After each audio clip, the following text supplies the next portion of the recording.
Hey, what's up? My name's Maurice and I'm one of the owners of Used Surf. I am also the owner and shaper at his surfboards. All day long we get asked a lot of questions, and believe it or not, we get asked about how to wax a surfboard. So what we thought we would do is go ahead and show you how to wax your board. What I have right here are called bit bars. You actually get one of each of these when you buy a board from us. One is a base coat, sticky bumps. The other is cool water. Cool water is probably the wax that you'll end up using most of the time unless you live in a particularly warm water area. So what I'm going to do is I'm going to set this aside, and then I'm going to grab my base coat here.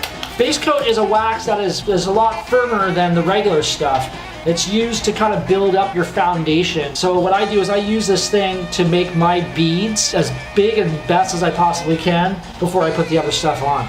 So what I do is I usually use the corner and I kind of just start putting it on. There's a lot of different ways you can wax a board, and everyone kind of seems to have their own way of doing it. I'm just going to go ahead and show you one of the ways possible. I would say for your front foot, it's probably normally going to be here, but you know, it might slip up, or if you do airs or something like that. So we'll wax it, you know, like not too high, but reasonably high. I don't push down hard. I kind of just use the weight of my arm on it. If you press too hard, then you're going to flatten the beads out. But just the weight of your arm going back and forth seems to work really good.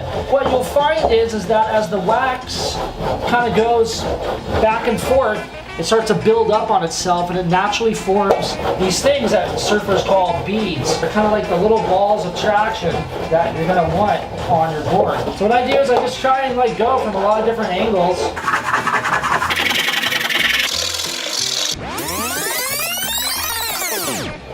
I also recommend that you don't do this in the sun. The sun heats up the wax, and then you'll find that it'll start to smear. So anytime you can do this in a cool spot, in the shade or in the garage or someplace, that's always better. We're starting to get some beads now, just coming out from a bunch of different directions. Not pressing too hard.